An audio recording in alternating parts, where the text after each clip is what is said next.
Tahanan, bawat tagumpay ay iaalay ko sa inyo.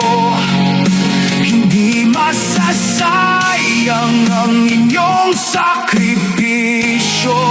Dahil balang araw, anihin natin ang tagumpay.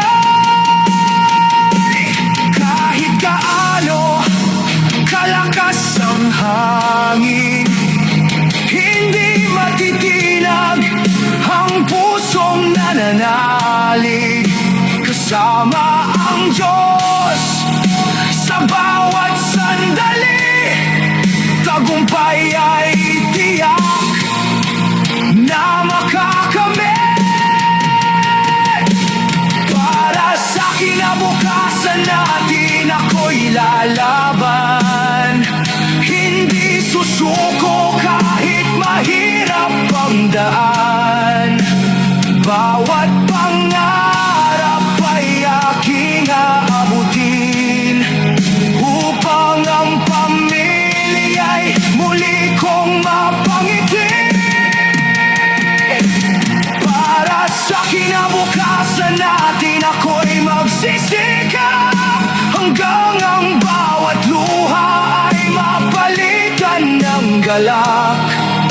Sa tulong ng Diyos at sa ating pananampalataya, darating din ang araw ng tagumpay at ligaya.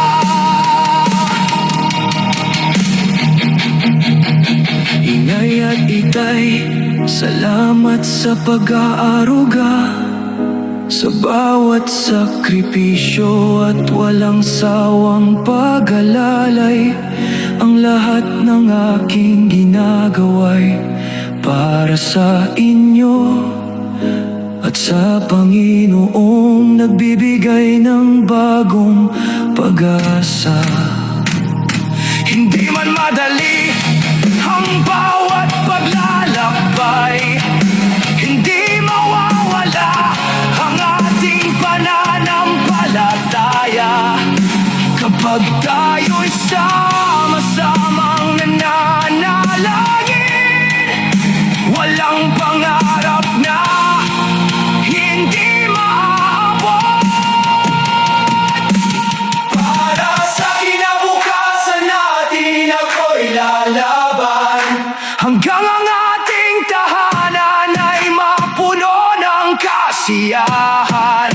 Hindi na muling magugutom ang ating pamilya, kundi mamumuhay sa biyaya ng Diyos Ama.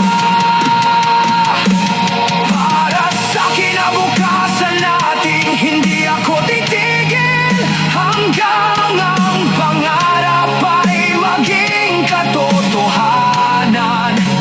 Sa pagmamahal, sipag at pananampalataya, hahon tayong lahat, magkasama, magpakailanman.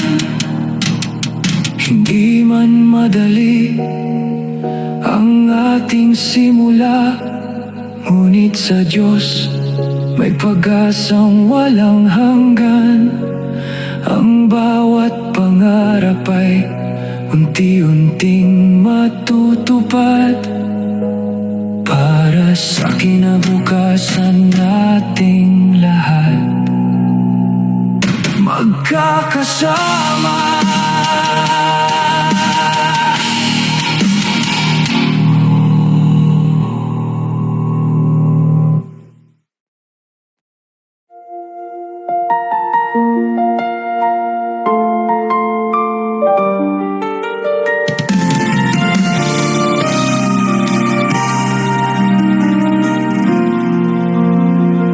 Sa bawat umaga, maaga akong gumigising, bitbit ang pangarap na matagal kong hiling. Kahit salat ang buhay at kapos ang pagkain, hindi mawawala ang pag-asang aking aangkin. Nakikita ko ang pagod sa mga mata ninyo, mga kamay na sugatan dahil sa pagtatrabaho. Kaya sa puso ko'y may isang pangako, hindi masasayang ang lahat ng sakripisyo ninyo. Hindi man madali ang landas na tatahakin, may Diyos na gagabay sa bawat hakbang natin, sa bawat panalangin. Lakas ay dumarating hanggang ang ating bukas ay tunay na magniningning. Balang araw maiahon ko kayo sa hirap na matagal nating tiniis. Hindi na muling luluha si inay, hindi na mapapagod si tay sa pagtitiis. Balang araw matutupad din ang pangarap, magiging tahanan natin ay puno ng ligaya, sa tulong ng Diyos at sa tibay ng pananampalataya. Aahon din ang ating buong pamilya. Marami mang pagsubok ang haharang sa daan, hindi ako uurong, hindi ako susukuan. Bawat pawis at luhay may magandang dahilan, dahil kayo ang aking inspirasyon at sandigan. Kapag ako'y napapagod at halos sumuko na, naaalala ko ang inyong pagmamahal at pag-aaruga. Kaya muli akong bumabangon sa umaga, bitbit ang pag-asang hindi mawawala. Kahit ilang unos pa ang ating pagdaanan, may liwanag na naghihintay sa ating tahanan. Panginoon ang ating lakas at gabay, hindi niya tayo iiwan kahit kailanman. Balang araw maiahon ko kayo sa hirap na matagal nating tiniis.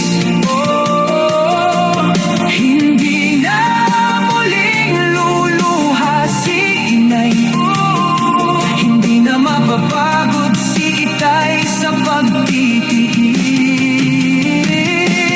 Balang araw matutupad din ang pangarap, magiging tahanan natin ay puno ng ligaya, sa tulong ng Diyos at sa tibay ng pananampalataya.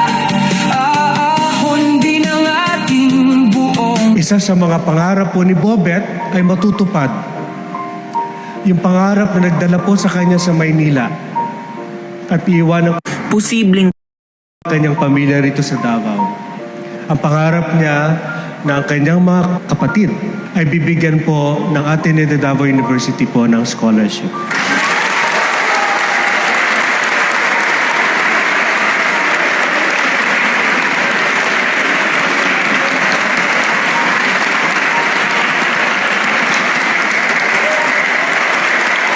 posibleng